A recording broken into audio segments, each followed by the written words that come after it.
Hi guys, my name's Adele Onyango and welcome to another episode of Legally Clueless. No, seriously, I have no clue what I'm doing, but I'm pretty sure I'm not the only one. So first and foremost, I want to say thank you for listening to the first episode, for reaching out and just sharing how relatable it was to you. It's so interesting. As humans, we go through such similar feelings, but because we don't share, you think that it's only you going through them. So thank you. Thank you for your feedback. I just want to, in this episode, go to a point where I felt the most clueless. And the 7th year anniversary of that time is coming up on the 31st of March. It's going to be 7 years since my mom died. And she was my best friend. She was my advisor. She gave me life, obviously. She was really everything to me, and I didn't realize just how pegged my confidence was on her until she died. I mean, I remember getting my first serious job, and she was the one who went through the contract and said, ask them to add this, take away that, ask for more money. I also remember when I was 15 and I'd just gotten into, a serious relationship, and I didn't have a cell phone. And my mom and I shared a cell phone, so she knew when that relationship was on the rocks and a lot of other stuff that people might not be too okay sharing with their moms. We had inside jokes. She had all my secrets. I could cry with her. I could laugh with her. And she really was just my safe space. And even for over the 10 years that she fought breast cancer, she was still so dependable. I don't remember at any point in time feeling left behind or anything. I don't know how she juggled it all. Chemo, radiotherapy, all the changes going through her body, the emotional trauma of cancer, and still just being all of the things I've just listed to me. And then she died. And I remember outside of the immense heartbreak, I think what followed was so much confusion. From even the lead up to the funeral, I think I was in a trance for a good part of those weeks because I can't even really remember everybody who was there, everybody who came home to say sorry, everybody who came to the funeral. I genuinely cannot remember. I almost can't even account for what I was doing and where I was sleeping for those 2 weeks. And I remember coming back home from our family farm stroke village, which is our home where my mom is buried, and coming back to Nairobi and, taking some time off work, but then I had to go back because I was on air at 1FM. And I remember driving to work and I'd park and I'd think, yes, I've got this locked down, I can do this. And as soon as I'd walk through the doors to the office, I would just collapse in tears. And there were quite a few times that I would do that radio show. I was at 1FM at the time. I would do that radio show in between crying. So I would speak, and then while I'm playing music on my show, I would be in tears. And I'd put like about 3 songs, cry, get it together, turn the mic on, and speak as though nothing is happening. And that's kind of how I went through life for a couple of months. I remember there was also confusion.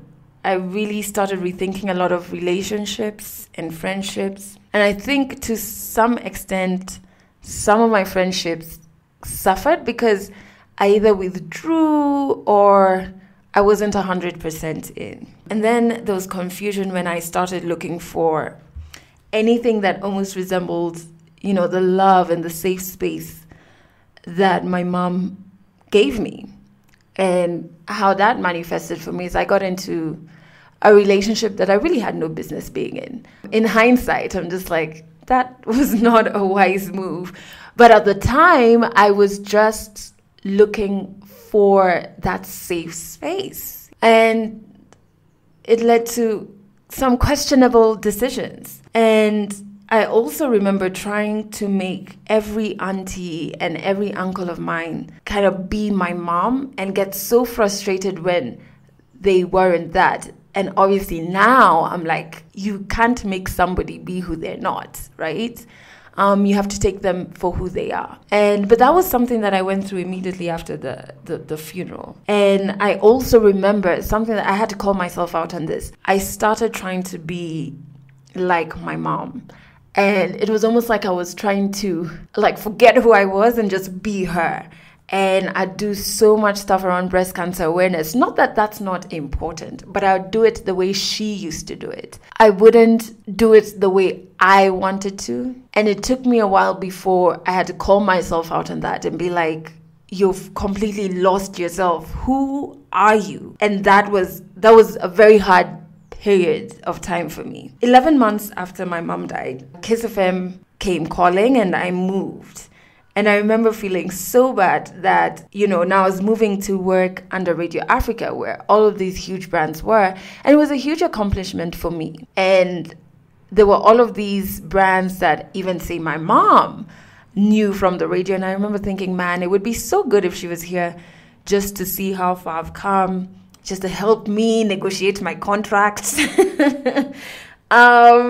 And answer all my questions that I had, walking into the space where everybody has so much experience and you're really green. And I remember thinking, man, I really miss that woman. So there's very many points in times where I intensely miss her, where I feel very confused, clueless, and alone because she's not there. And it's mainly when I'm doing or making serious life decisions. Because my mom was incredibly intelligent, guys. Sometimes I wondered, that intelligence kind of missed me. And she knew me inside out. So her advice was really the best. It really was. And she would never judge.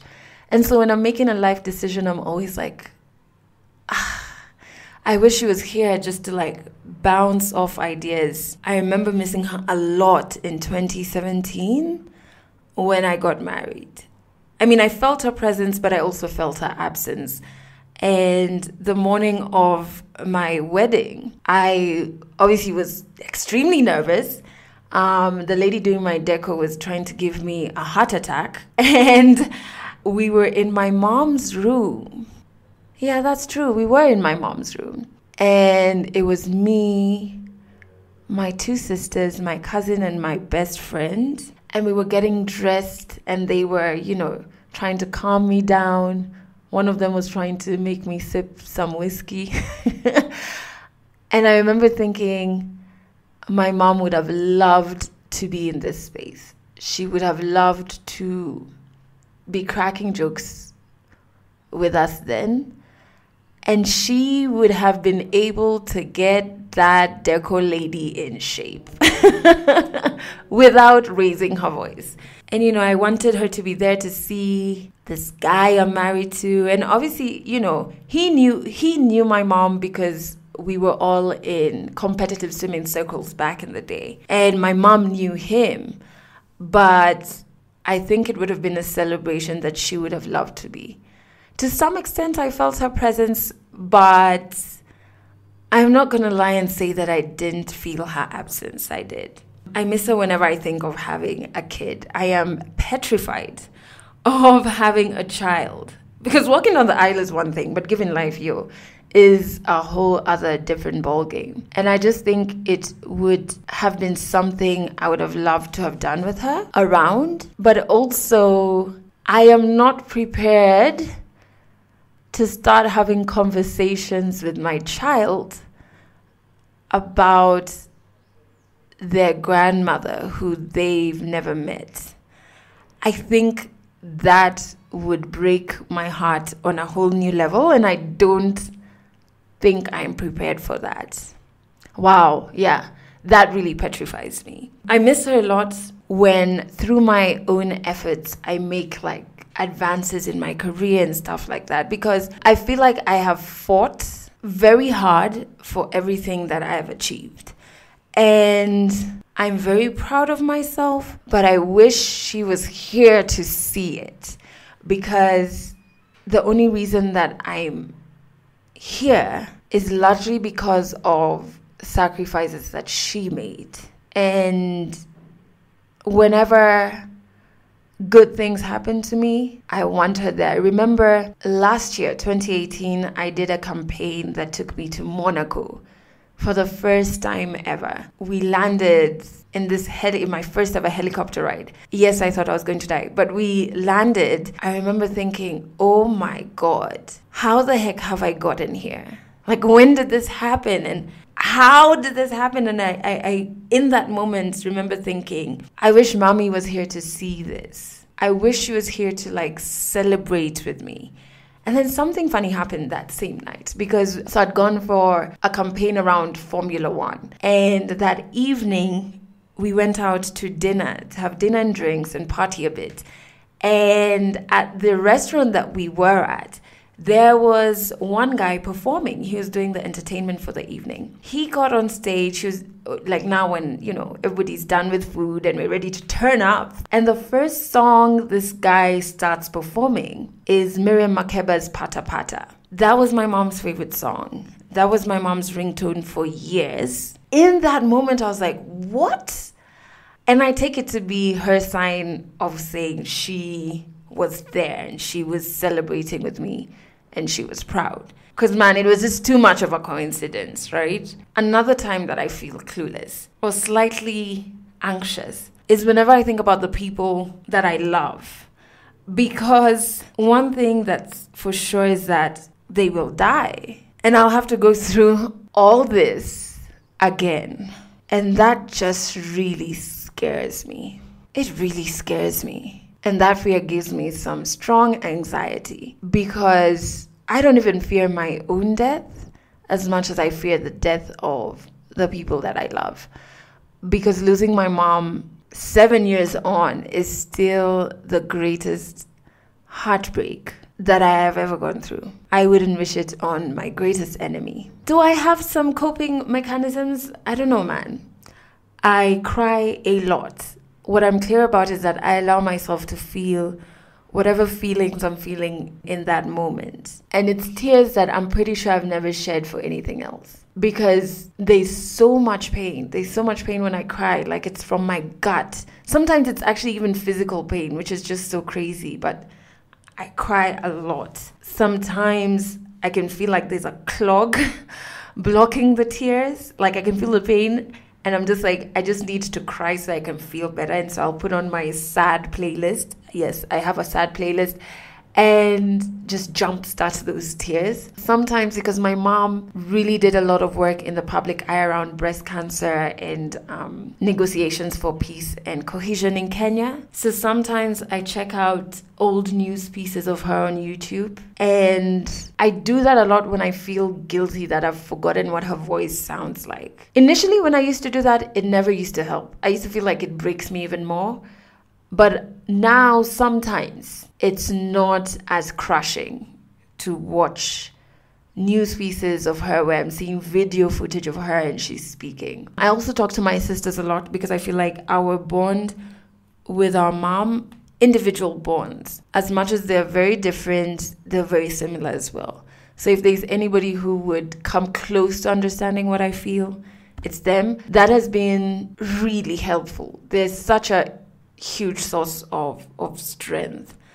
I also write a lot because I love writing. For a while after my mom died, I stopped writing. But I'm glad to say I've gotten back to it. And now I podcast, which funnily enough, talking to you really helps. And many people, once you lose someone, all right, to something as permanent as death, there's some people who come and tell you, oh, it gets better with time, which is the greatest lie ever. It doesn't get better with time. I think my reaction to my mom's death just evolves. It's not a matter of me being stronger. It's not a matter of time. I think it's evolution. It just evolves. It changes. It can change across a month or across a year, but I don't think it gets better necessarily. I think my reaction to it just evolves. So what I'm very clear about is that I just allow myself to feel every single emotion. And if it's too much, I reduce what's on my